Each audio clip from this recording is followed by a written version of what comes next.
Hello everybody and welcome back to the channel. Today we've got another Starcraft Miniature Game video. Today we're going to go over the last faction we haven't talked about yet, which is the Terran faction.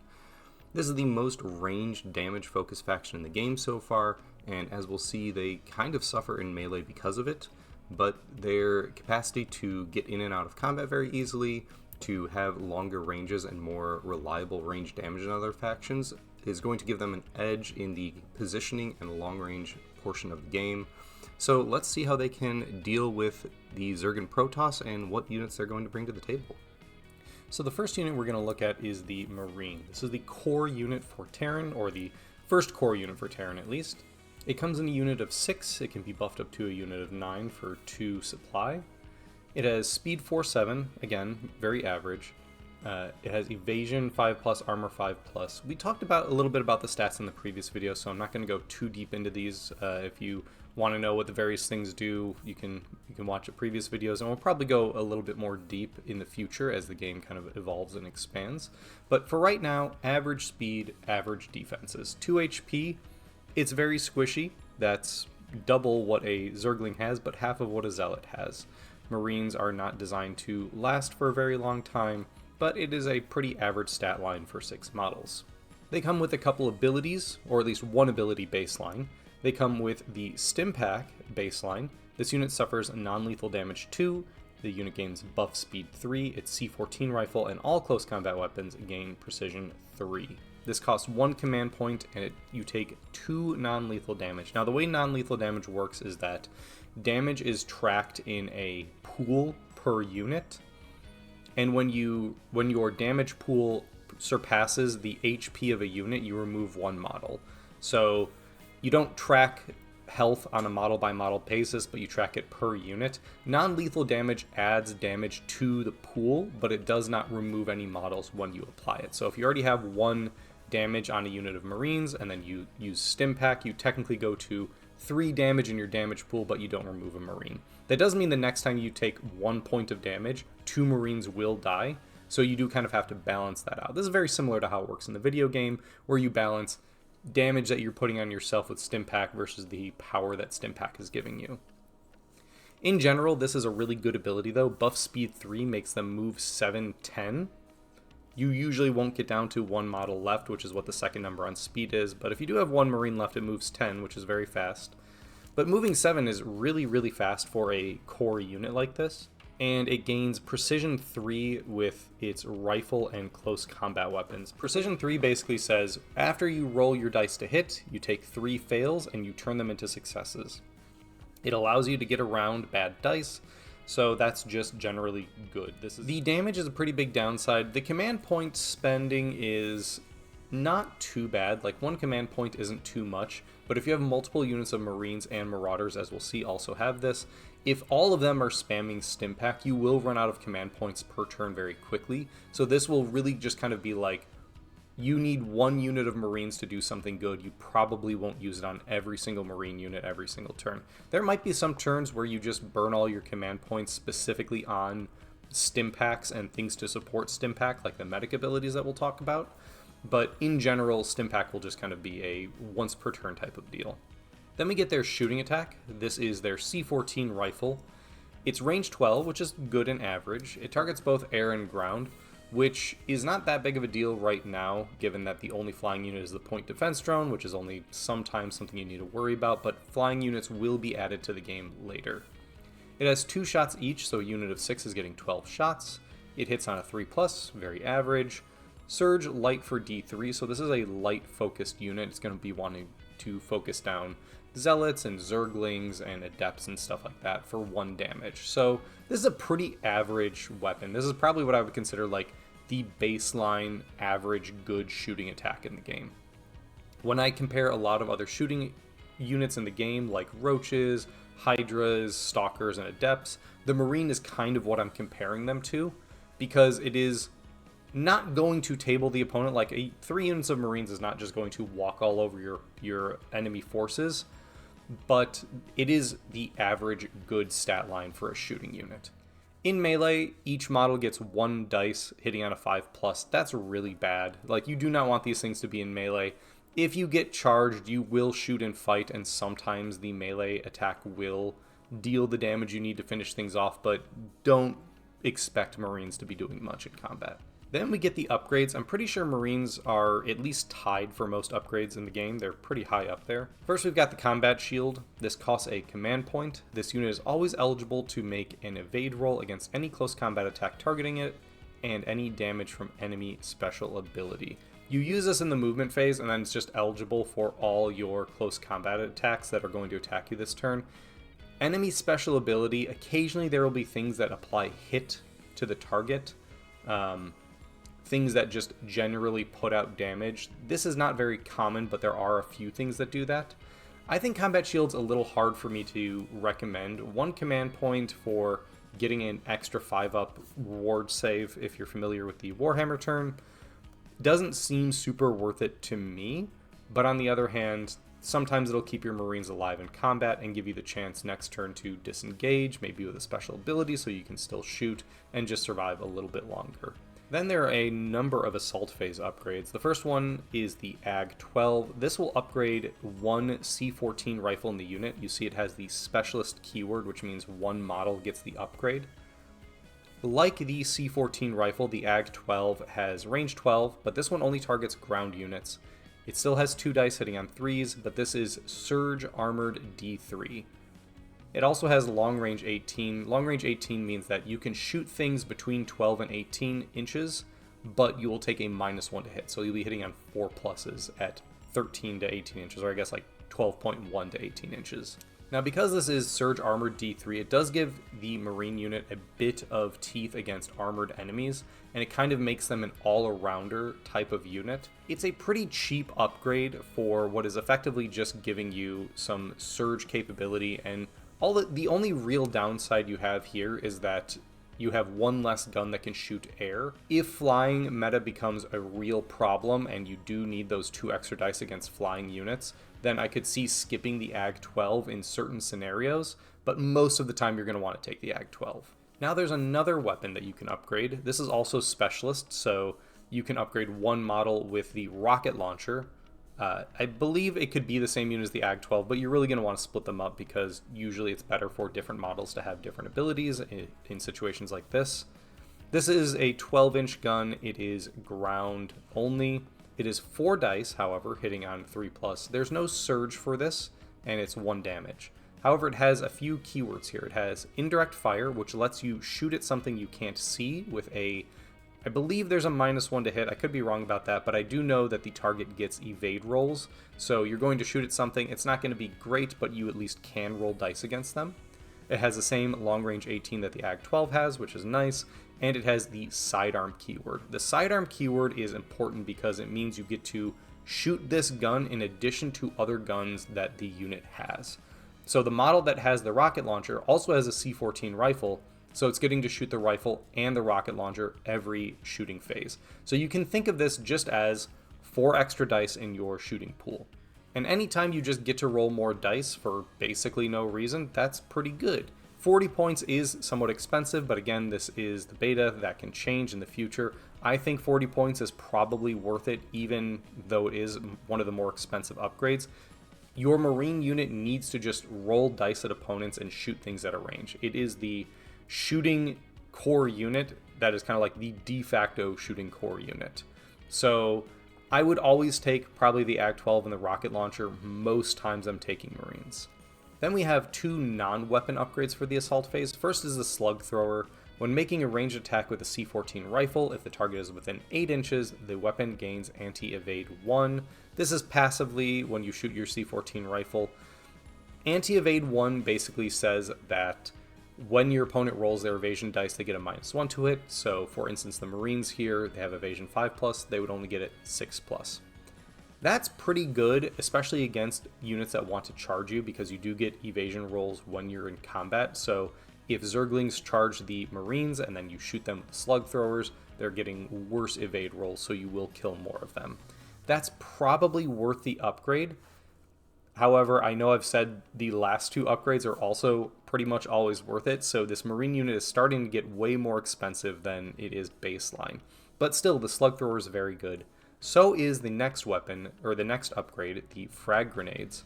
When making a ranged attack with a C-14 rifle, if the target's within 8 inches, the weapon's surge dice is replaced by a D6. Improving the surge dice just means you're, on average, going to get more damage through without your opponent being able to roll defense dice. When you combine the slug thrower and the frag grenades, you will basically shred any light unit that gets close to you, especially if they get within combat. I mean, they're still going to get their evade rolls and they can still roll 6s and stuff, but you will basically shred anything that gets within 8 inches of you that has the light keyword. Even though we're talking 70 points on top of the base unit, I might take every assault phase upgrade every single game. That is a little bit expensive, but you do become a very, very killy unit. Now, I could see skipping the Ag 12 if the meta leans very heavily towards light or there's a lot more air. I could see skipping the Slug Thrower if you think you're not going to get into combat that much and you're just going to try to stay at a range so they won't get evasion rolls. But in general, everything here in this block is worth taking. Then there's finally one last upgrade in the combat phase. This is the Bayonet. It upgrades your strike. It gives you an extra dice in melee. It is not worth it. I mean, yes, it does make you twice as effective in melee, and sometimes, melee is going to be very prevalent in the metagame. People are going to charge and stuff like that, but if you're relying on your Marines to do melee damage, to do combat damage with their bayonets, something has gone terribly wrong. So I don't really think you ever take the Bayonet upgrade. Maybe if you've got the points kicking around, but I think there's better places to spend it. Overall, the Marine is a great core unit. These are going to be your bread and butter. I mean, they do everything. They slice, they dice, they are good against light units. They take an Ag 12 to be good against armored units. They roll a bunch of dice. They are very fast if you stim pack. They are very precise if you stim pack.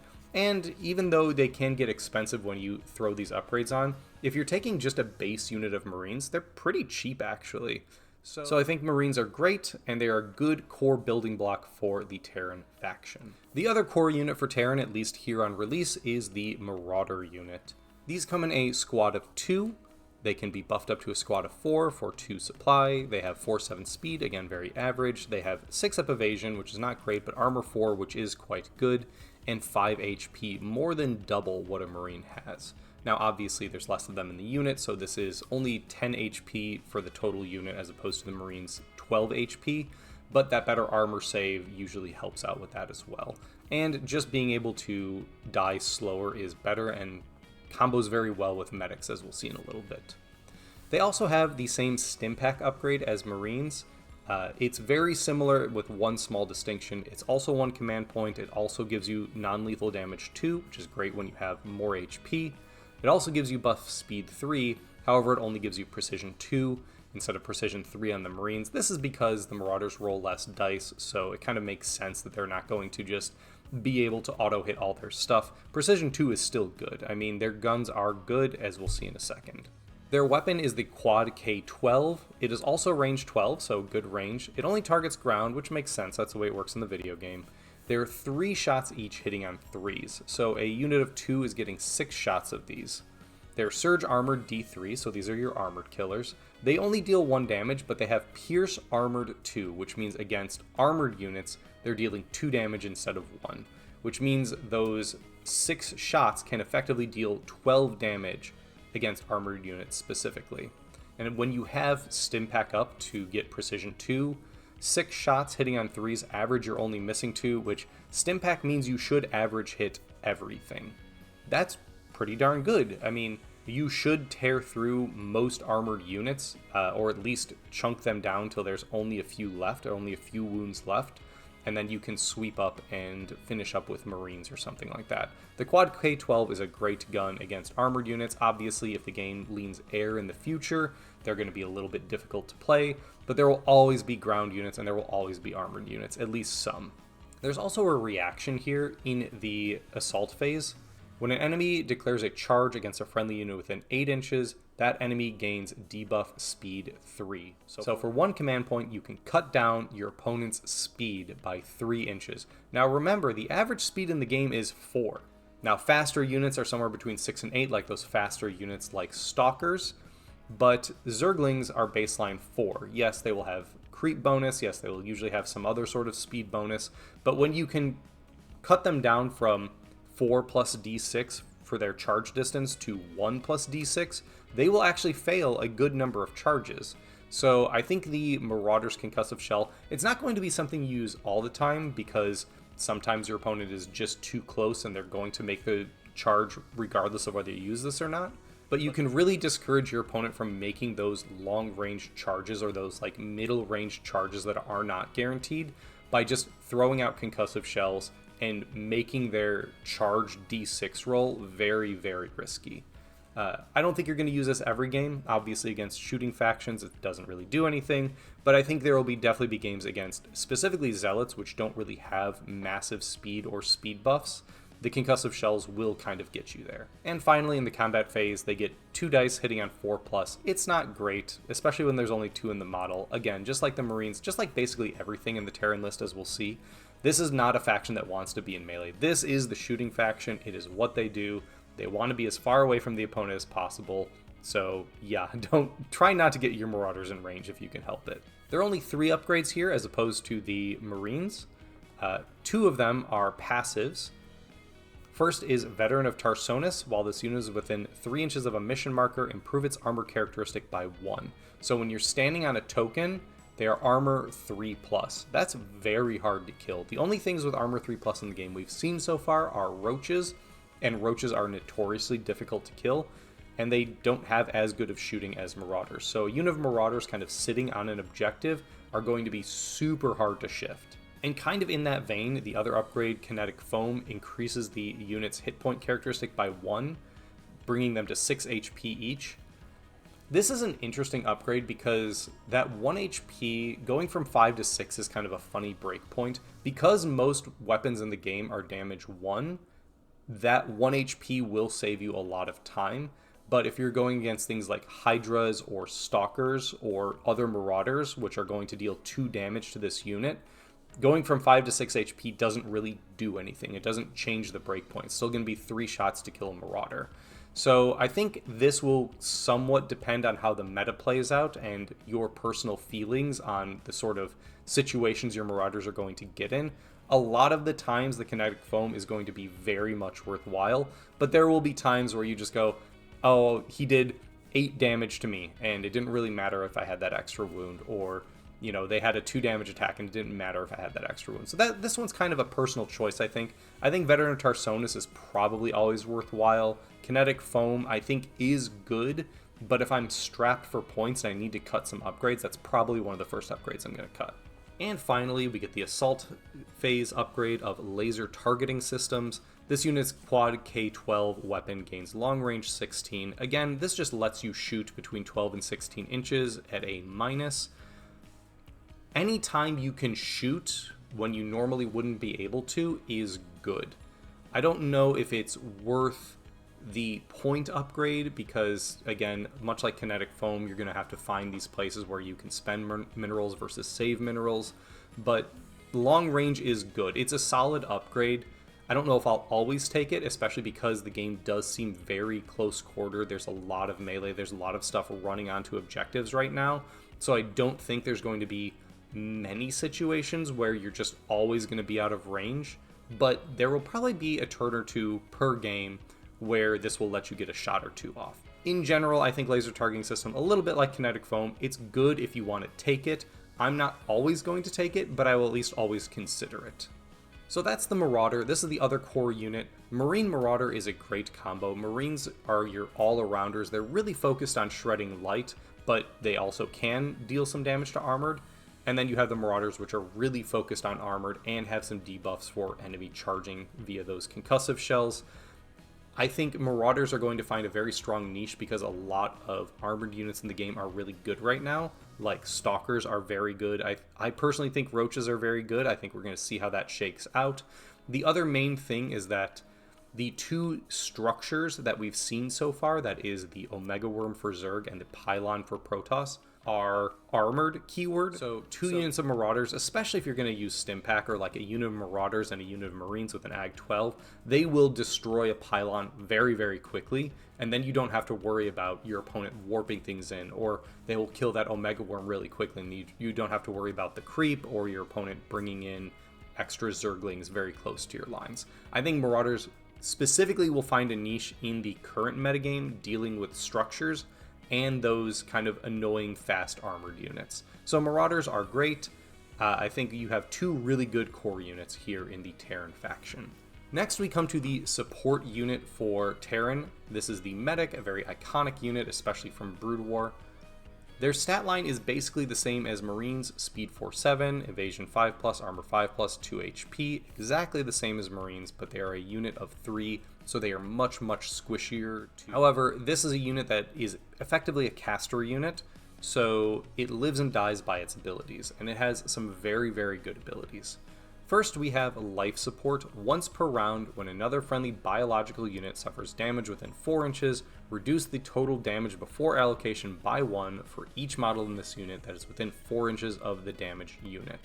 So basically, if you are buddied up within 4 inches of Marines, Marauders, Raynor's Raiders, or Raynor himself, or maybe in the future Ghosts or Fire Bats, whatever other things we get added to the game, you can spend a command point to reduce that incoming damage by the number of models in this unit.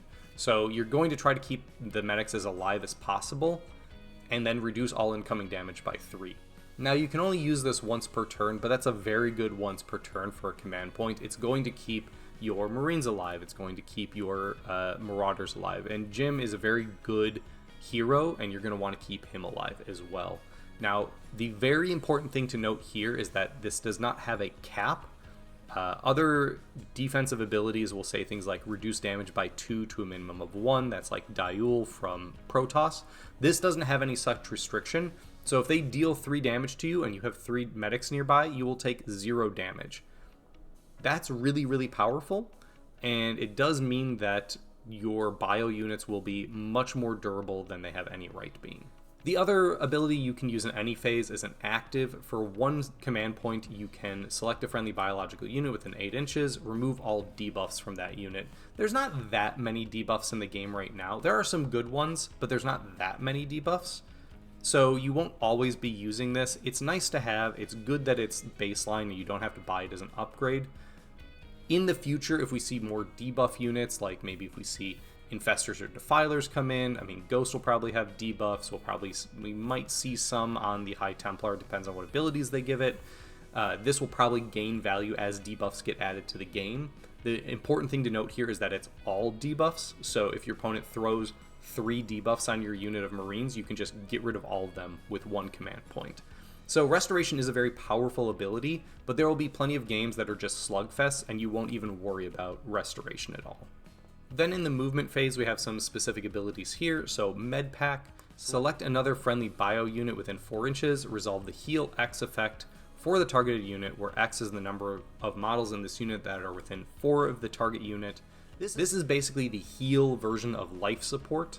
So where life support reduces incoming damage, Med Pack heals damage. So if you spend 2 command points and you're buddied up with a bio unit, they can reduce damage a unit takes by 6. For a turn, effectively, kind of, sort of, depending on how that math plays out. Medpack is very good in that it can heal the non-lethal damage that Stimpack causes to a unit. So if you take the damage from Stimpack, you can then just Medpack to make it so they don't have that damage in their damage pool. It's a good ability. In general, you want to use life support more because preventing damage is better than healing damage. If you prevent 3 damage, then that unit of Marines doesn't die. Like 1 model in a Marine unit doesn't die if you stop 3 incoming damage, but if you take 3 damage and that Marine dies, the med pack can't bring it back. So you're going to use both a lot. Obviously life support I think is more worth the command point, but if you're burning 2 command points every turn on life support and med pack for a unit of medics, I don't think I would fault you. I think that's a very reasonable use of command points. And finally, in the movement phase, we have a 2 command point ability called Optical Flare. Select an enemy unit within 12 until the end of the round. Apply debuff range 6 to that unit's ranged weapons, and it cannot use the long range keyword. 2 command points is a lot to spend, but this ability basically wins you the ranged game. Anytime you can debuff the enemy's range, if you're within 12 inches of a Stalker with your unit of Marines or your unit of Marauders, and they're both within 12 inches of each other, the Stalker can't shoot and your units can shoot. You win that exchange, they literally cannot fire back. So Optical Flare, 2 command points is a lot, and your opponent will know you have this, so sometimes they will just get within 6 inches or just like overload you by having multiple shooting units within range. But in those situations where it's like, oh, that lone Stalker has come to flank and shoot me, I'm just going to Optical Flare, and now it can do nothing. It's just dead for the turn. So Optical Flare is a very, very powerful ability. You'll have to juggle your command point usage, because if you have 2 units of medics, or let alone 3 units of medics, you will burn through all your command points in like a single, in a round, right? Like very quickly, your medics will just snap up all your command points and not let you use your tactic card abilities. But they're also really good abilities. All 4 that we've looked at are worth the command points. It's just up to you to figure out how you want to balance using them. And then finally, they have a combat. They don't have a shooting weapon. They do have a combat phase, the same that Marines have, 1 dice each hitting on 5s. Again, Terran do not want to be in melee. If your medics are in melee and they're relying on their strike to survive or kill a unit, something has gone terribly wrong. So try not to use this. And finally, we've got the upgrades for the medic. The A13 Flash Grenade Launcher makes your flare ability 18 inches. Again, winning the range advantage is really, really, really important. So making it so your Optical Flare can shoot at targets that you want to debuff. So again, hitting that Stalker, hitting those Hydralisks, hitting other Marines, honestly, in the mirror matchup is going to be very important. It's probably worth the 20 points to put this on. You won't always need the extra range, but the extra range will just give you an advantage in basically all range scenarios. And then we have these Stabilizer med packs. This is an expensive upgrade at 30 points. When this unit resolves a life support or med pack ability, treat it as having 1 additional model within range for the purpose of calculating that ability's effects. So basically, you ignore 4 damage instead of 3, at a full-size unit, of course. As you lose medics, that's going to go down. And your med pack heals 4 instead of 3. That's probably worthwhile taking. I mean, this is a very expensive upgrade at 30 points, but ignoring 4 damage is 2 Marines that don't die. Ignoring 4 damage is most of a Marauder's health pool. And healing 4 means you can stim twice. If you haven't taken any damage, you can stim twice and then heal it all back with 1 med pack. It's hard to say you should take these upgrades all the time, because minerals will be kind of a thing you have to play around with. You'll have to find where you have space for, but I would not fault anyone for constantly having their medics just be 160 points because you've taken both upgrades every single time. I think they're great. I think the medic is really good overall. This is a very powerful support unit. The main downside for medics is that they don't have a ranged weapon. Even the Queen and the Sentry, which are kind of the support units for the other factions, have okay ranged attacks and actually okay melee attacks in both versions, where the medic has nothing. The medic is not good at that sort of thing. It literally can't shoot. So you really have to get a lot of use out of the abilities. The other thing about that is you can't really go too hard on medics. I've talked about in the Zerg video, I think I talked about maybe bringing 3, even in larger games, maybe 4 Queens, just because they are very efficient and do a lot of stuff. I could never see myself bringing more than 2 units of medics, just because they don't shoot, and you will not have enough damage output if you go too heavy on medics. So you kind of have to find the balance point for your personal playstyle of how much support do I want out of these medics, how much am I going to rely on their abilities, versus how much do I actually need to kill things and have Marines and Marauders and Goliaths and stuff on the board. But overall, the medic is a great unit. When you do use it, it's going to pull its weight, it's going to force multiply your bio stuff. Obviously, if you're going mech, like right now, there isn't enough mech units for mech to be a solid build choice for Terran.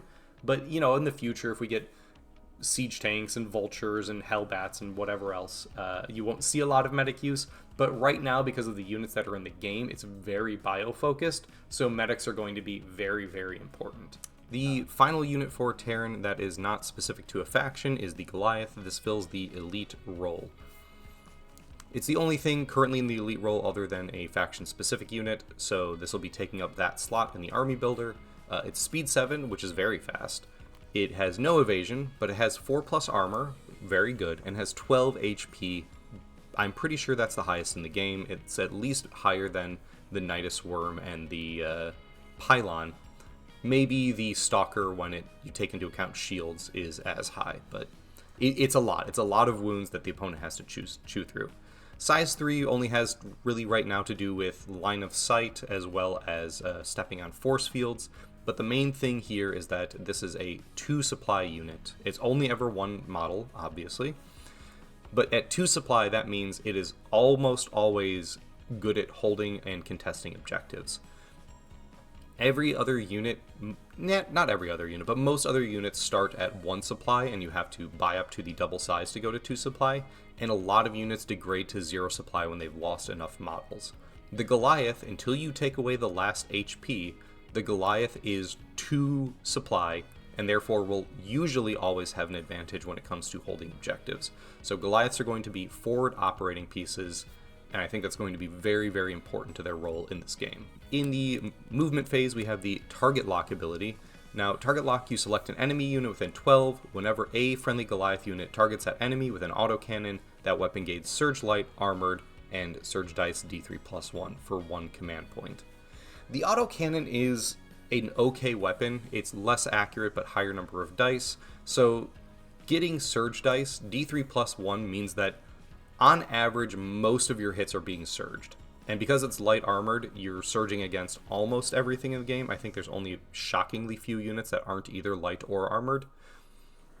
It's usually probably worth a command point. That command point becomes more valuable the more Goliaths you have, because the target lock works for all friendly Goliaths. So putting a target lock on when you have 3 Goliaths in a list, which I think may be a reasonable way to build Terran going forward, that's going to become extremely valuable if it's a unit you just need dead yesterday.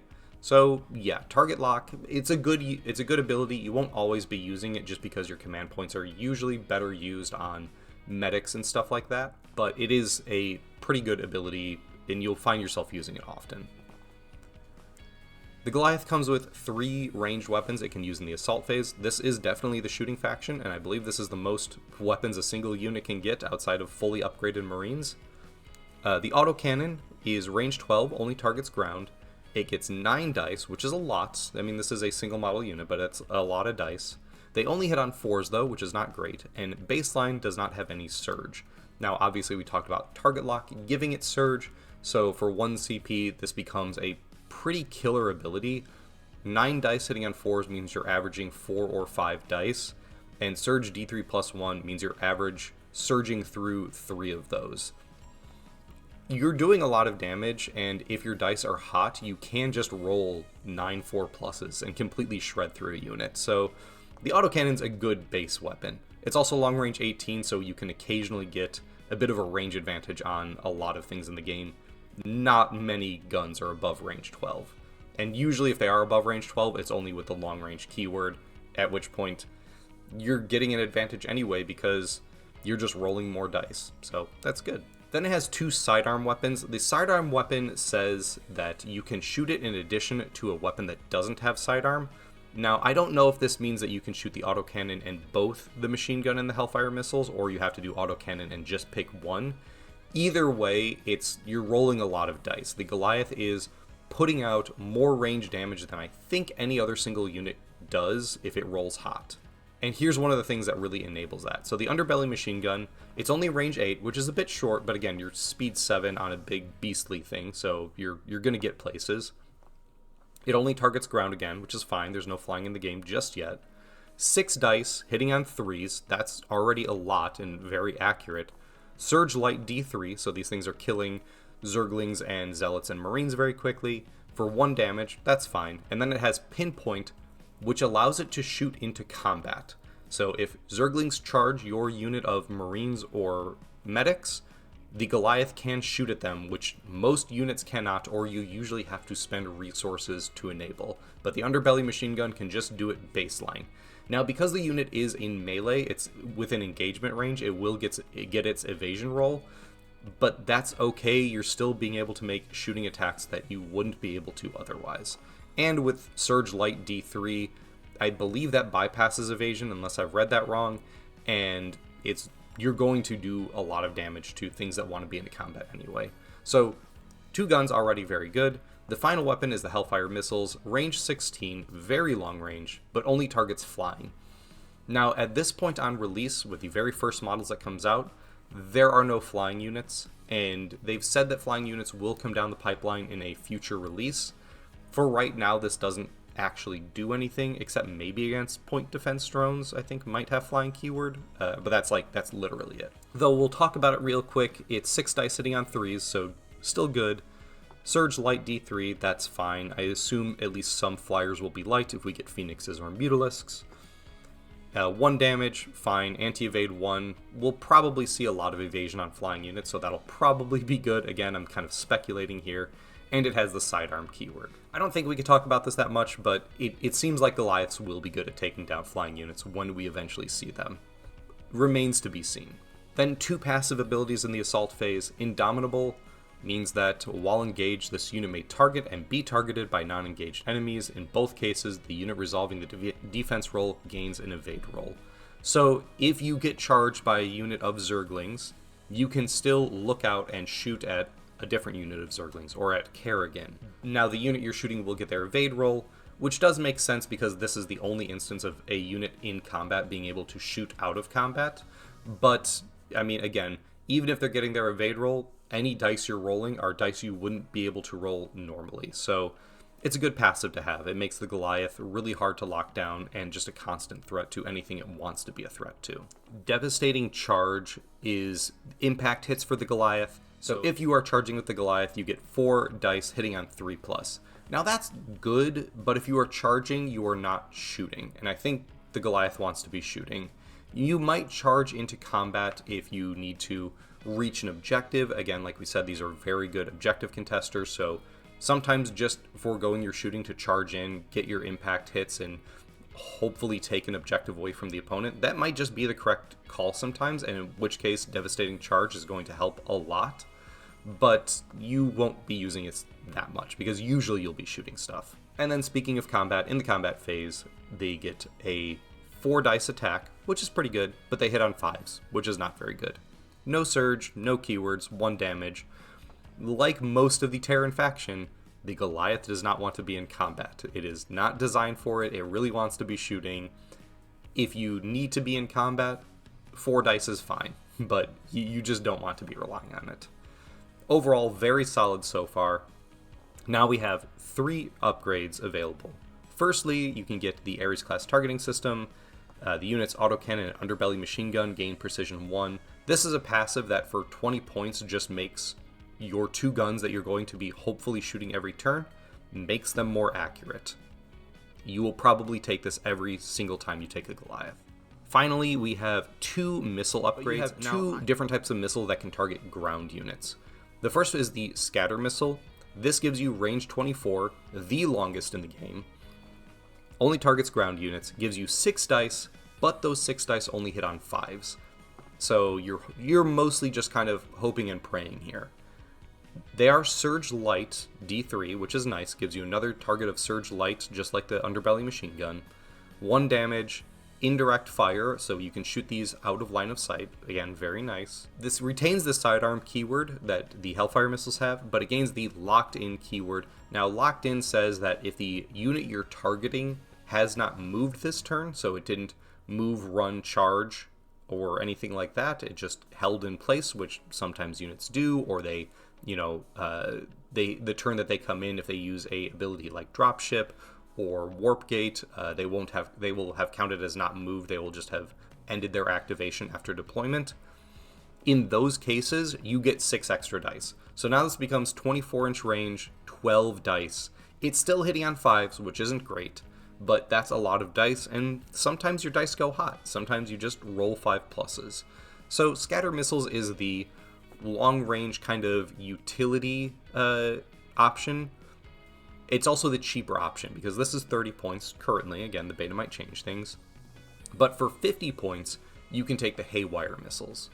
12-inch range, only targets ground, only 3 dice, but hitting on 3s, so reasonably accurate. It's Surge Armored for D3, 1 damage, Pierce Armored 3, and retains the Sidearm keyword. Pierce Armored 3 means these are 3 damage shots against Armored, which means 2 of them kill a Marauder, a unit that we just talked about being one of the most durable in the game, especially once it gets on an objective if it has its upgrades. 2 of them also kills a Roach, which is actually kind of a funny breakpoint, them being 4 HP. But they're really good. I mean, Haywire missiles are a very, very powerful armored killer. And even if you're only shooting it against light units or non-armored units because there's no good armor targets in range, that's still 3 dice sitting on 3s. Like, that's just extra dice. You can just think of it as 3 extra dice in your underbelly machine gun shooting attack. So, yeah, I mean, that's assuming you could shoot both in the same turn, which we're not 100% sure about yet. But it's just another gun you could shoot against ground, and it gives you really powerful split fire because you're going to run this Goliath forward. It's going to be kind of a forward anchor of your army, and then it's going to have a good underbelly machine gun against light. It's going to have Haywire missiles against armored. It's going to have the autocannon to just roll a bunch of dice and hopefully mop up whatever's left. The Goliath is going to be a multi-threat, and it's going to be something your opponents have to focus down. I can definitely see people, at least early on in the metagame while people are figuring things out, 3 Goliaths with full upgrades are going to be a menace. So yeah, I love the Goliath. I think we're going to see a lot more mech as more units come out. You know, there's already been teased, if I'm not mistaken, a siege tank. We will probably get flyers. We will probably get vultures. We will probably get hellbats down the line. I think mech is going to be really, really cool to see on the tabletop, and very, very elite compared to the high model count Marines and stuff. Next, we've got Jim Raynor himself. This is the hero for Terran that is coming out with a box set. They have said that more heroes will come out in the future. I think Raynor's obviously the best one to start with because he's kind of the face of StarCraft, at least StarCraft 2. At least from the Terran perspective, obviously a lot of people like their other races, but Raynor's a long-standing hero, and I'm glad to see him in the game, especially this early. He's got speed 7, so he's as fast as the Goliath. He's got evasion 5 plus armor 4 plus, so a slightly boosted from the Marines, and he's got 8 HP. At size 2, which is the same as Marines, he's also only 1 supply. So he's like 4 Marines in a trench coat, kind of. He's very fast, he's got good shooting, as we'll see in a second. But for right now, that's a decent stat line. 8 HP and 4 armor. He will not survive too long against things that want him dead. Like, if somebody wants to focus down Raynor, he will die, at least without medic support. So you have to be careful about where you place him, but as we'll see, he brings a lot to the tabletop. So first, Commander, this is the same ability that the other 2 heroes have that we've seen so far. Treat this unit's supply characteristic as being increased by 1 for purposes of controlling and contesting mission markers, completing objectives, and resolving disengage actions. So he's supply 1 to put on the board, but for basically all other purposes, he's supply 2. That means he falls back easier, he holds objectives easier, he can contest things easier if there's other markers that need to be contested. It's excellent. All the heroes have this ability, and it's very good on each and every one of them. Then he has the Freedom Fighters passive. Supply value of all units within 8 inches of this unit cannot be reduced below 1 for purposes of contesting mission markers and completing missions. So if your Marine unit takes some damage and is now considered 0 supply, Freedom Fighters means they can't be. If in the future they introduce abilities that make units count as being lower supply for purposes of holding objectives, if there's like a debuff unit or something like that, this will prevent it. Freedom Fighters it's not always going to win you games, but it'll give you the edge in holding objectives, and objectives are how you win games, at least for most of the missions in the game right now. In the movement phase, he can deliver orders. This has X command points. It's repeatable, which means you can use it as many times as you want.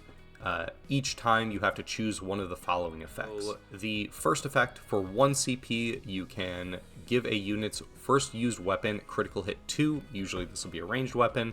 Critical hit 2 just means that when you roll your dice, 2 of those dice immediately go to the damage pool and bypass the defense roll.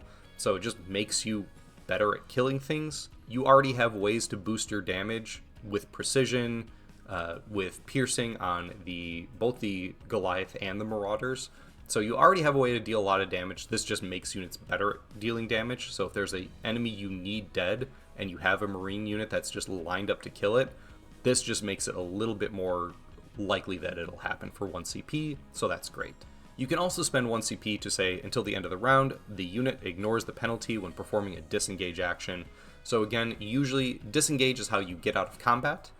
So you have to take disengage instead of move when it comes to leaving combat with an enemy unit. And normally, if you fall back, you can't shoot.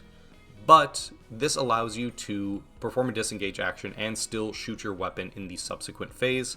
That's really good. That's what Marines want to be doing anyway. Yeah, 1 CP, it's very, very worth it. I don't know if you'll always be using it. It'll depend on positioning. It'll depend on what other abilities you have available to you. Obviously, there's a lot of minutia that come with that sort of mobility type of question, but it's good for 1 CP. Or you can spend 2 CP, and remember, this is in the movement phase. You can spend 2 CP to remove the activation marker from that unit. That is a way to give a unit double move for 2 command points. Now, 2 command points is steep, and we've already seen that there's abilities out there that you want to be spending those command points on, but removing the activation marker means that you can have Marines move twice, right? Or if they have deployed onto the board and they have given an activation marker, you can spend 2 CP to let them move the turn that they deploy on the board, giving them a lot of mobility. This just increases your mobility, and if you're using stim as well on that unit to give them 3 extra inches, they're moving 7 inches, he's ordering them, they're moving again another 7 inches, and that is just a huge amount of board coverage for a unit with very strong guns. You can burn a lot of your command points in one movement phase by just using Jim Raynor on multiple units, but man, on the turns where you go hard with this and you like take off a bunch of activation markers, give a unit critical hits, your units will feel he's a force multiplier, and this is the thing that makes him a very strong force multiplier. Possibly the best force multiplier in the game right now. You can make some argumentation for that, but yes, just very, very good. And we haven't even talked about his weapons yet. In the assault phase, he has 3 weapons, though he can only ever shoot 2 of them at a time. So he has a commando rifle. This is 18-inch range, shoots both ground and air, 3 dice hitting on 3, so not a huge number of dice for a single model. But this is Surge Armored D3, so on average, most of the things that hit will surge through and skip the defense step. It is bulky, meaning that you cannot fire it while you're in combat, so you can't shoot the thing you're in combat with it, but it's Pierce Armored 3. So on average, this is 3 dice, you get 2 hits, you surge D3, so you'll surge on average 2, so both will go through. On average, you're just dealing 6 damage to an armored unit that they won't get a defense roll against. And if you roll hot, it's 9 damage almost directly to an armored unit, a lot of which they won't get a defense roll against. So the commando rifle is going to be a very useful and important tool for taking down those armored units, but against light units where this is just 3 dice for 1 damage, it's not that good. Luckily, he also comes with a C14 rifle. Now, this says upgrade for commando rifle, so I don't know if you have to pick one before the game starts, or you just have both and can only use one at a time. I think that needs a little bit of clarification. However, this one is 12-inch range. It's the Marine rifle. I'm not going to go too crazy on it. It's 12 inches, shoots everything, hits on 3s. Light D3+1, so slightly better than the regular Marines. It has 5 shots instead of the standard 2, again because he's a single model unit. 5 dice hitting on 3s is pretty decent. It has burst fire 8 inches, 3. I believe that gives you 3 extra dice while you're within 8 inches, so as you get closer, he's rolling more dice. That's great. And it has long range 18, so you get burst fire as you're close, you get a reasonably good gun in the middle range, and even if you're at long range, you can still take those 5 shots with a penalty. So he's a threat with the C-14 rifle at basically any range. For my money, the C-14 rifle is better, even though the Commando rifle can shred through armored. I think Goliaths and Marauders are good enough at killing armored that you don't need to do the Commando rifle, and the C-14 rifle is just far more flexible. It's more dice, it has really good range brackets, and it is just an all-around good gun. It's great at shredding light units. But then on top of all that, he also has the Justice revolver. This is only 6 inches, it's ground target only, it's only 2 dice hitting on 3s, but it has sidearm, so you can shoot it in addition to your rifle, and it is anti-evade 2, so opponent gets less evasion. That's going to be great when they're in combat with you. It's 2 damage each shot. So even though you're only getting 2 dice, it's double damage if it goes through. If you're locked in combat with Zerglings, for instance, you get 2 dice sitting on 3s. If they both hit, the Zergling save is not that good, and they rely on their evasion in combat, and you get anti-evade too. The revolver will probably clear 2, maybe 4 Zerglings before they even get a chance to punch you, and that's pretty nice to have. You don't want to be relying on the Justice revolver, but it's just 2 more dice you get to throw, and that's great. In combat, he effectively has the bayonet upgrade for Marines, but it's a little bit better. He gets 2 dice, he hits on 4s, it surges light for D3 for 1 damage. It's probably, for some reason, the best melee attack in the whole faction, but it's still not good, and you don't want to rely on it. So, just like everything else in the Terran faction, I'm going to say, if you need to be in melee, it's good to have, but try not to be in melee. The last unit we have, or the last real unit we have, are the Raynor's Raiders Marines. This is a souped up version of Marines that is only available to the Raynor's Raiders faction. Now, you can actually take Raynor himself in any Terran faction, but these ones specifically, you have to be his sub-faction. We'll talk about the sub-factions once we're done with all the units. But this is basically a hyper-elite version of Marines. They're very similar to Marines, but they do take the elite role. In terms of stat line, they're the same. Speed 4-7, Evasion 5, Armor 5, HP 2. That's the exact same as Marines and Medics for that instance. But they always count as 1 supply. No matter how many of them are died in the unit, like a regular unit of Marines will eventually go down to 0 supply, I believe at 3 or 2 remaining Marines. Raynor's Raiders will always count as 1, and therefore will always be slightly better for purposes of holding and contesting objectives. They get the exact same stim pack that other Marines get, so non-lethal damage 2, buff speed 3, and precision 3, so very good. It's still 1 command point, you'll probably still pay that, especially if these are on the board. You'll probably pay for this one over one on a regular Marine unit. They have the Raynor's Roll passive. When this unit is nominated to deploy from reserves, it may resolve its stim pack ability with a CP cost reduced by 1 to a minimum of 0. That means on the turn that they come in from deployment, no matter how it comes on from reserves, it can come on with 2 non-lethal damage, but walk on to the board at speed 7, and it has precision 3, so they're going to come on and be terrifying. Rapid Reinforcement says this unit can be deployed wholly within 10 inches of another friendly unit and at least 8 inches away from enemy units. Oh look, it's the other ability that makes them really good at coming out from reserve. They can just come out near any other friendly unit, so that Goliath that you're going to be pushing forward with his move 7 and really important stat line, you can just suddenly have these raiders pop out from behind it. And then they can also use the stim pack on the turn they come in. Very, very, very powerful. This is going to give Raynor's Raiders as a sub-faction a lot more mobility and board presence than regular Marines or some of the other sub-factions. Raynor's Raiders in general are just very good. And we haven't even talked about the weapons that they have, just the abilities. Now they have C-14 rifles. This is exactly the same as the Marine one, just as good. 2 dice hitting on 3s, surge light. They come baseline with both the slug thrower and the frag grenade upgrades, which means that all the things that I'm telling you that you should buy almost automatically for Marines, they just have anyway. And that's great. I mean, you can't say anything bad about that.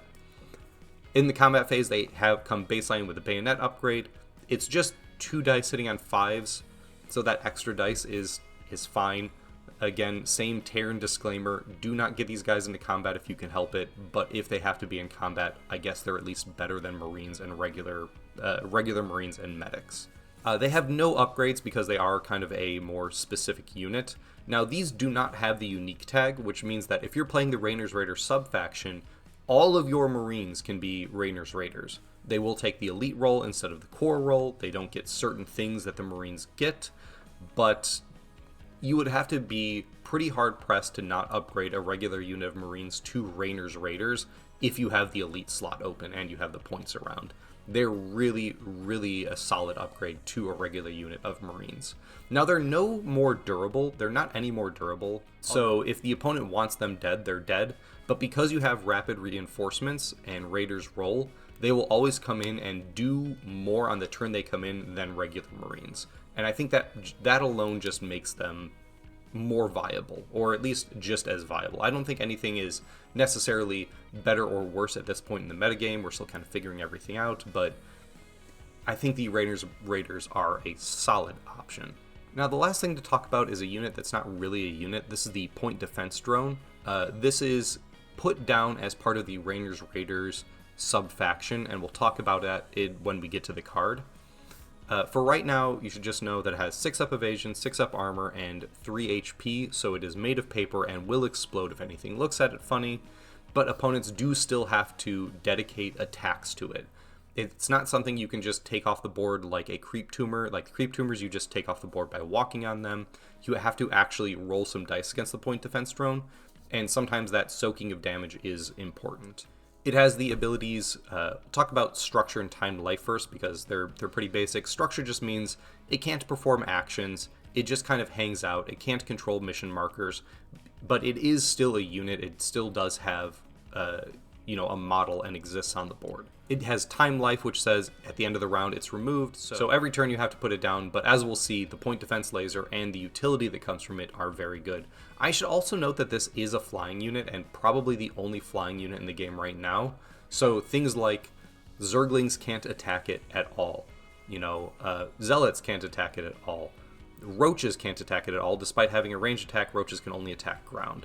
It doesn't body block because it is a flying unit, and flying units only block the movement of other flying units. But because it does kind of take up space and has a base and stuff, you can't end on top of it. So it can, in some ways, act as a body blocker, but it'll really depend on the very specific situation and how the setup is. Its real power here is the point defense laser. When a friendly unit within 4 inches is targeted by a ranged attack without instant, remove up to 3 dice from the attack pool, then remove this unit from the battlefield. So basically, the first time something's attacked near this model, you just remove 3 dice from the roll. With a ranged attack, so it doesn't work on melee attacks, but any unit that has like low volume, high quality attacks, like the Stalker for instance, like Marauders for instance, you just get to remove 3 dice. That's 3 dice they can't roll. Very powerful. Now, it does cost an ability to put this down, as we'll see in a second, but anytime you're putting it down, you can like body block flying units, you can remove 3 dice. It's going to save your models in situations that they otherwise wouldn't be able to be saved just by existing. So while it's not the game-winning model, it's not going to be kind of the hero of the whole team, the point defense drone definitely fills a role, and it fills it quite well for what it does. So we're not going to get too deep into list building in this video, but when you pick a faction, you're going to pick a sub-faction for the team you're playing for. So in terms of Terran, at launch, you're going to be able to choose either between Raynor's Raiders or generic Terran Armed Forces. Each one is going to give you a card. That card can be used to generate command points, and each card gives you a different amount of units you can bring to the board. Now, each card, including these faction cards, but all the other cards that you're going to be able to buy as well, unlock unit slots. These base cards that the faction cards are will usually unlock more slots than other ones. Most cards unlock between 1 and 3 unit slots. These ones are going to each unlock 5. The difference is in what they unlock. So Raynor's Raiders is going to give you 3 core slots, which again are Marines and Marauders, 1 support slot, which is currently only Medics, and 1 hero slot, which is currently only Raynor. Now, Raynor can be taken in both different factions because he does not have the Raynor's Raider keyword, but you will often find him in the Raynor's Raiders faction because they get that hero slot baseline. Now, the Terran Armed Forces faction will get you 3 core slots, an elite slot, and a support slot. Currently, the only elite slot is the Raynor's Raiders Marine upgrade and the Goliath, but the Raynor's Raiders cannot be taken in the Terran Armed Forces, so even though they have that slot is right now only for Goliaths. So if you are going a more Goliath-focused build and you want to bring a lot of mech to the table, you might end up bringing Terran Armed Forces for that reason. The main difference between these two are their active abilities. Each turn you can use an active ability on the card and then flip it over, or you can flip the card over to use the command points for a unit's ability. So for instance, you can either flip Raynor's Raiders to give 1 CP to a medic in order to give them heal pack or life support, or you can flip it to use rapid reinforcements or ready for pickup. Now, rapid reinforcement allows you to place a point defense drone anywhere on the battlefield more than 1 inches away from an enemy model. That is the defense drone we just looked at, and you have to spend the card. You'll have to effectively decide whether that CP is better spent putting the drone down or on use for another ability. The point defense drone is pretty good, but you're not always going to use it against factions that, for instance, don't have a lot of shooting, because it doesn't do much against melee units other than maybe kind of do some board blocking with its base. Even though you can still move through it, they can't end on top of it. You can do some trickery with it in that way, but realistically it's going to be mostly used against ranged factions, so you'll have to decide whether to use the card on that or not, depending on what you think the threat is at the moment.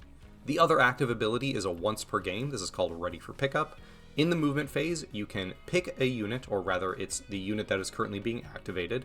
The active unit resolves the Place 12 effect, that is, pick the model up and teleport it 12 spaces and then bring the rest of the unit with it.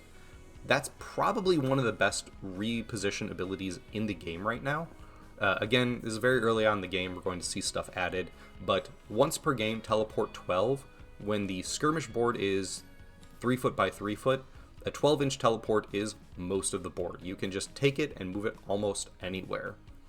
Models placed by this effect cannot be set up within engagement range of an enemy unit. This resolves instead of performing a standard action. So you don't get to move afterwards, but if you are in combat with something, you can do this instead of disengaging. So you don't have to take the disengage action and you don't get the negative of running away from combat.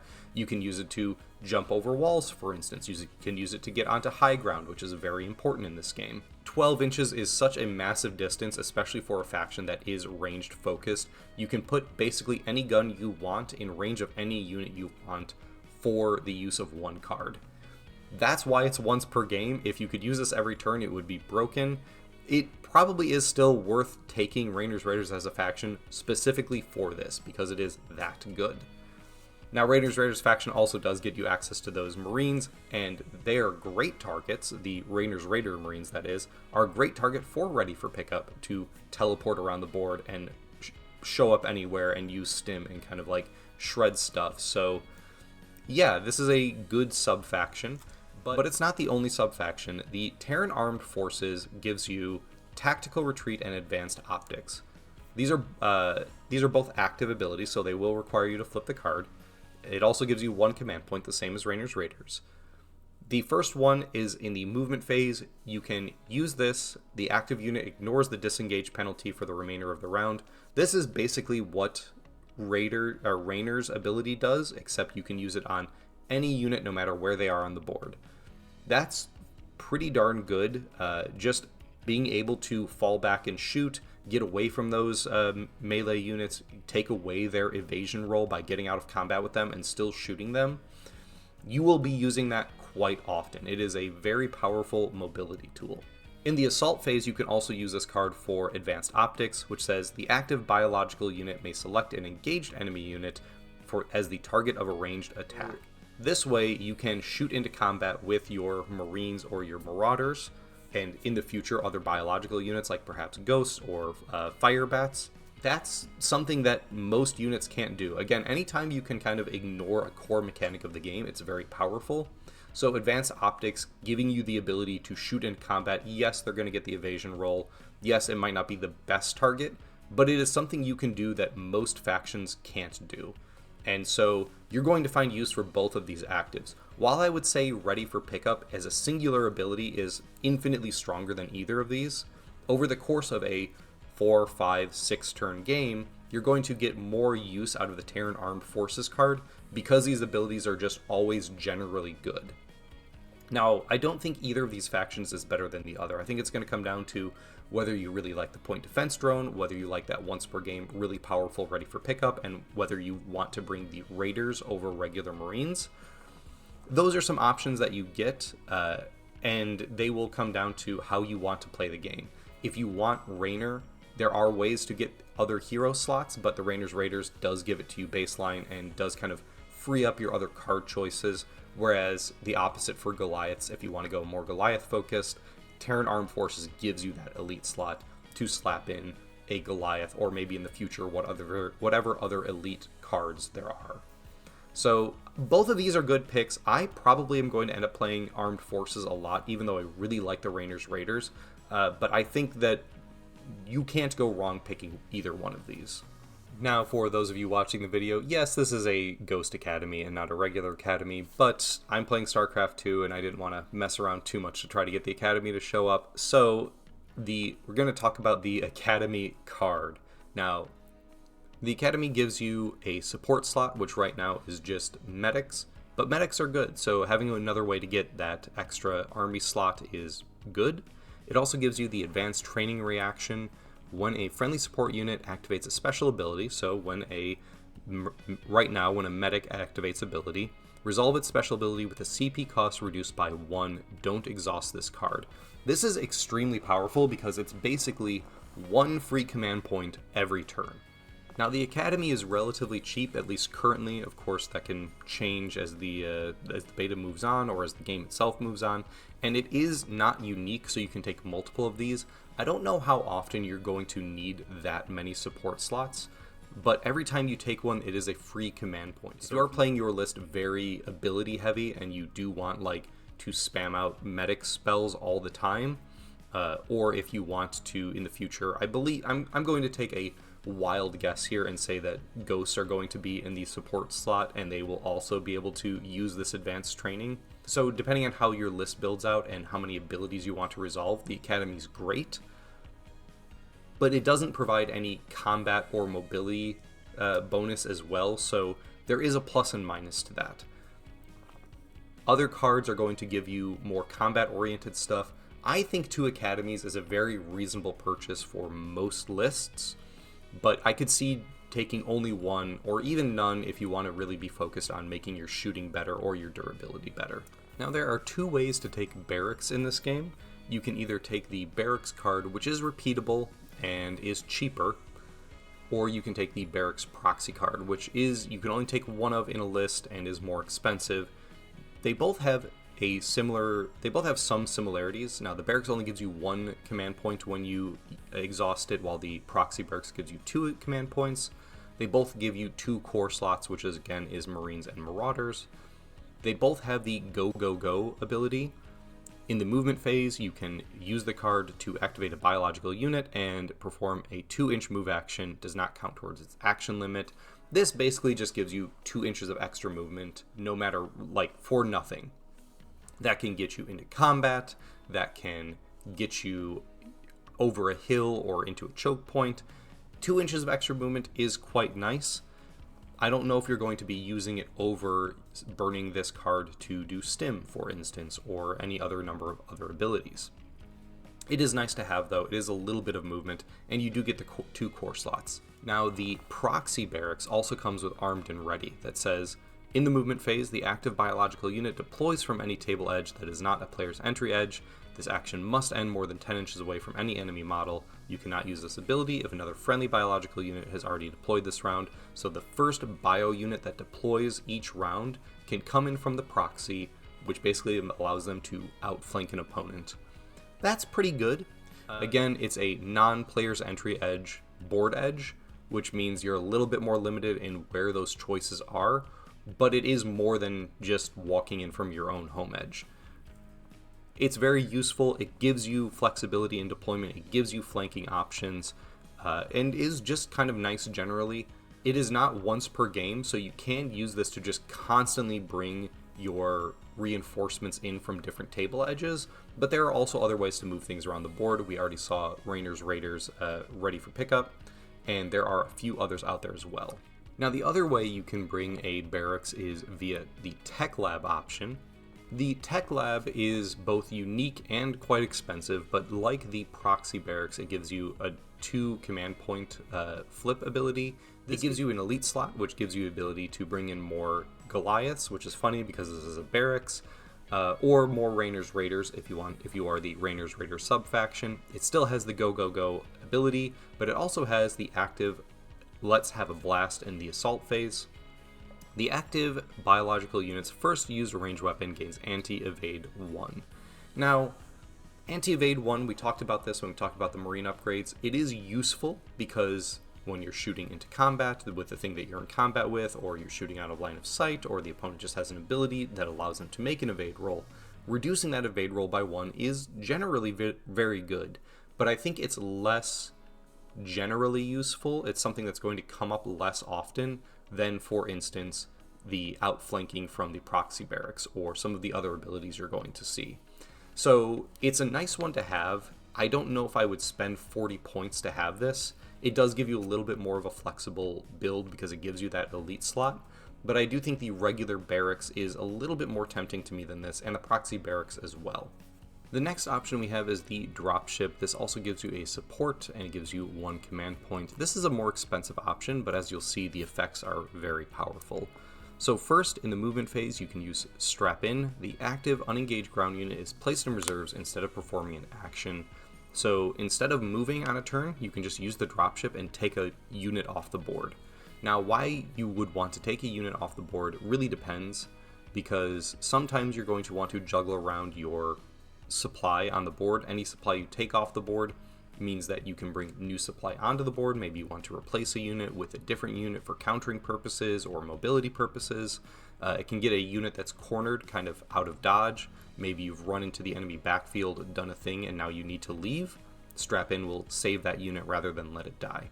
So it is a little more situational, but it is quite good. The other ability is Ready for Dust Off. In the movement phase, you put down a faction indicator anywhere on the battlefield more than 10 inches away from an enemy model. And then at the end of the round, you may deploy 1 ground unit from reserves in base contact with the faction indicator. Every faction kind of has one of these. This is the transport ability, basically. You can drop a token and then deploy units into base contact with that indicator. Now, the opponent can kind of stop this from happening if they move on top of the token and kind of swarm it and prevent you from using it. But at that point, they've contributed a lot of their power to stopping a unit from coming on. And maybe that's okay. Maybe that's worth distracting an entire unit or 2 units in some cases.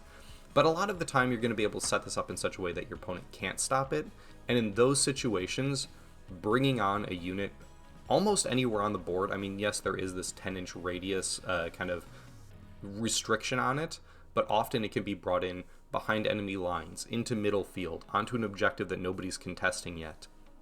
And those ways that you can drop things in and be around the board are very powerful. Now, this is unique, so you can't just be dropping 3 of these faction tokens every turn. You can only get 1 per turn, but that is more than enough.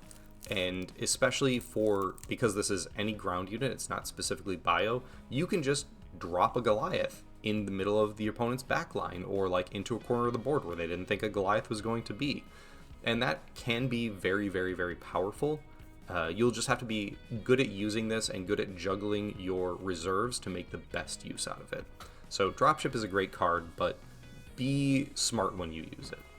Next, we'll talk about the Orbital Command. This gives you 1 command point and 1 core. It is a unique card, at least at time of discussing, but it's pretty cheap at 25 points. Again, that's liable to change, but it is what it currently stands at. It gives you the Comsat Station active. You select a table edge that is not a player's entry edge. Until the end of the round, enemy units cannot deploy from that edge.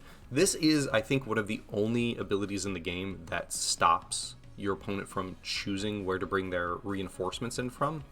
Now, of course, they can always walk in from their table edge. They can always use other like deep strike abilities, like their own dropship, for instance, or the pylon for Kalai, who can bring in from the pylon model in the middle of the board. So it doesn't stop those things, but it does stop any of the proxy type abilities, and that can be very good if your opponent is really relying on them, and if you want to feel strong on a certain side of the board and not be threatened from an outflanking unit.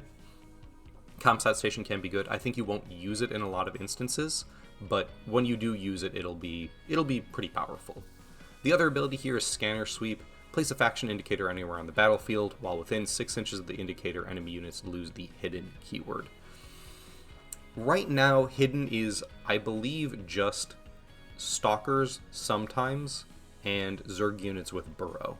Now, Zerg is going to be using Burrow a lot because Burrow is very powerful, so I do think having an orbital command around is not a bad idea.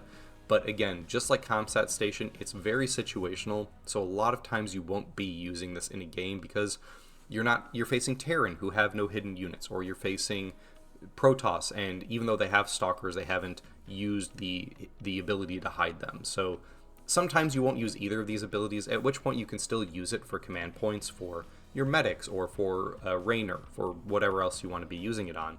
It's a good card to take, and it will give you counters to things that you wouldn't otherwise have counters to, because without Orbital Command, at least at this point in time, again, might change in the future with new releases, but with Orbital Command, this is the only way to reveal hidden units, and if your opponent is really relying on hidden units, you will feel very caught out if you don't have an Orbital Command. So take that into consideration. I don't think you have to take one, but it is an ability that if you don't have, you're going to miss dearly. Next, we've got the Supply Depot. Now, unlike the Supply Depot in the game, this is quite expensive and you can only ever take one of them, which is funny because Supply Depots you usually end up with like 20 of in your base at some point or another.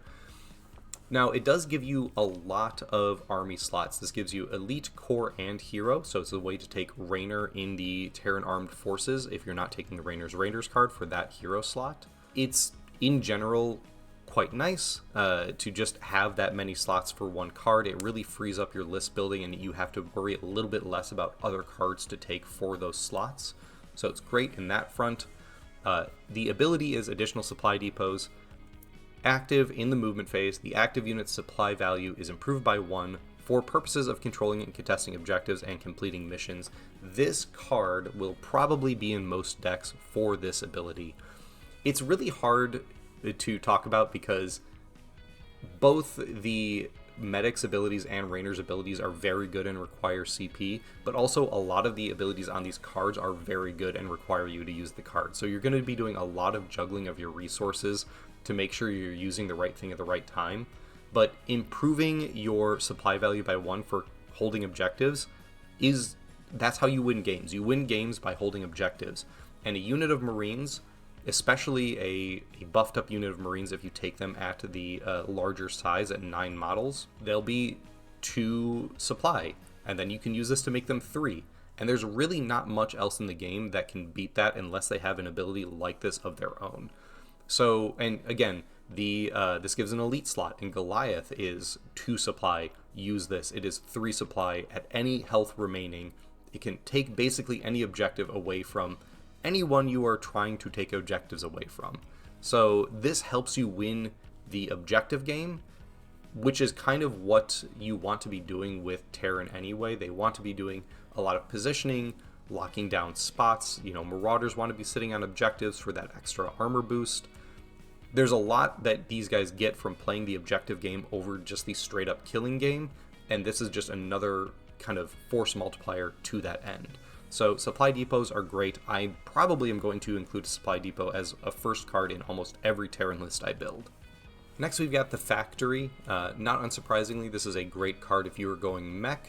Right now, that mech is just Goliaths, but again, we expect that to change in the next handful of releases. It gives you 1 command point. It gives you 2 elite slots, which is great because that's where Goliaths are. And it says, in the movement phase, there's an active ability called Field Repair. The active mechanical unit resolves the Heal 2 effect. Goliaths are already very hard to kill. 12 wounds at a 4-up save is tough, and I assume when siege tanks come out, they will also be tough. And if we ever see a Thor, I mean, heaven forbid we see a Thor, it'd be like 3 supply and massive on the field.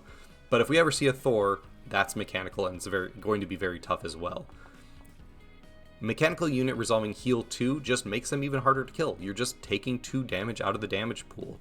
Assumedly, flyers will also be mechanical, so this can save flying units probably.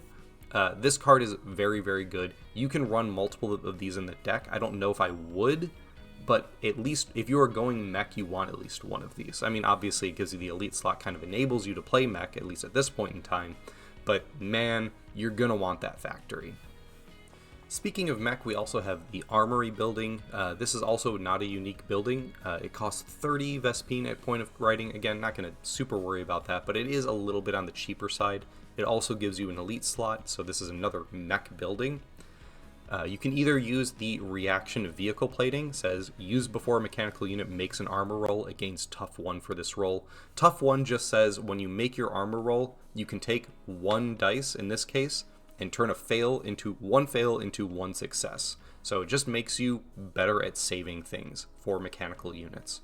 That's really good. It's going to save you some heartache. A lot of things, not a lot of things, but a number of things have pierce armor. I mean, we already saw 2 or 3 units in Terran alone that get bonus damage against armored units. So tough basically negates extra damage. If you are, if you're getting hit by a 3 damage dice, stopping 1 dice stops 3 damage. So vehicle plating is great. You're not going to use it against like a whole bunch of small hits like Zerglings or Marines, but you will definitely use it against things like Marauders or Goliaths. Now, if you're not using vehicle plating, you can also use this in addition to its regular command point usage. You can use it for vehicle weapons. Active in the assault phase, the active mechanical units first used range weapons gain critical hit 1. 1 dice gets to move straight through to damage, ignoring the armor step. I don't know if that's terribly good specifically for the Goliath, because they don't have quality attacks, they have quantity attacks, so I mean, it is good, it does help you, but it would be much more impactful on things that have low volume, high quality attacks. Now that can be good if you've taken the Haywire missiles upgrade for the Goliath, because that's a low volume, high quality attack, but it already has Surge, so you do also kind of like, you're already kind of doing this for a lot of the dice. It makes it more reliable, it makes it better. I think this is going to be very powerful when we get siege tanks, because I assume siege tanks, again, we don't really know anything yet, but I'm going to, just based off the assumption of how the game is designed, I assume they're going to be kind of a low volume, high quality attack with their cannon, and because of that, this is probably going to be really, really good against them. It's probably going to be very good for flyers as well, depending on what type of flyers we get. So this is going to increase in value the more mechanical units we get. It's already a very decent take for Goliaths, because vehicle plating on this plus the factory giving the ability to heal 2 is going to make Goliaths stick around forever. It's going to be so hard to kill Goliaths as long as you are dedicating the command points on there. And like I said, I think early on, at least early on in the meta, while things are still getting figured out, I could absolutely see people bringing 2, 3, maybe even 4 Goliaths to a board at a time. It'd be a little awkward, getting them on the board and taking objectives and stuff, but man, they can be very, very good, and this just makes them even better by making them super hard to kill. Now, in contrast to the last 2 options, the engineering bay is more bio-focused. 1 command point gives you a core slot, so bio units. The infantry armor reaction is very similar to what we saw on the Academy, used before a biological unit makes an armor roll against tough 1.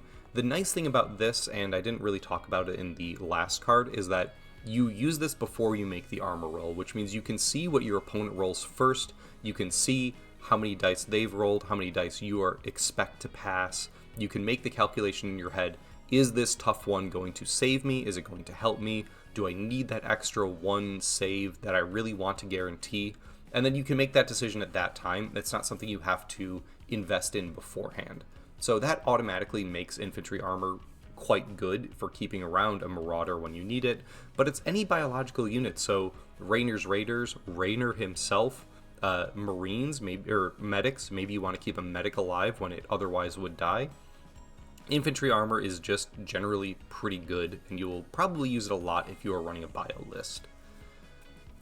And then this also will look pretty similar. Infantry weapons, the active biological unit's first range weapon gains critical hit 1. Engineering Bay and Armory are very interesting to look at next to each other because they're basically the same thing, except the Armory affects mechanical and Engineering Bay affects biological units.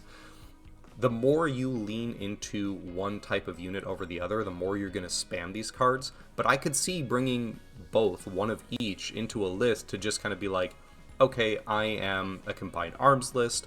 This turn I want to focus on my mechanical unit, so I'm just going to use the Engineering Bay for regular command points. This turn I'm going to need my biological units to do so I'm going to use the Engineering Bay card for itself, its own abilities, and then I'll use the Armory card for just general command point and use that on other things. So you can be pretty flexible if you bring both, but I think most people will end up focusing on one over the other, as it is in the video game as well. So we'll kind of see how that plays out in the future. Either way, both of these cards are good. They both do basically exactly what you want them to do. Buff bio or buff mech. So with those cards done, that is the holistic look at Terran. Again, I'm not going to get too into the minutia of list building or what I think is better. I think there's a lot of very good internal balance in the game right now. If anything, I think Marauders feel a little pillow-fisted against things that aren't armored units, but the fact that they're so durable and so good against things that are armored means that they still excel at the role that they mean to do. Even if maybe the Marines and the Goliath are better shooting and like damage output units than them, they still have a very important role to play on the tabletop. I think the units we've been given early on in Terran are really, really good.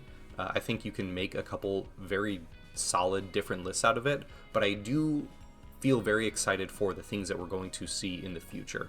When we see siege tanks, when we see ghosts, when we see flying units, when we see other heroes that are going to come out, maybe we're going to see Tychus or Kerrigan pre-infestation, any other number of things that we might see for that role. I think that's all going to be very exciting and really change the way this plays. We've talked a little bit already about how more mechanized units is going to make mech feel very robust and distinct and maybe something that you can focus on.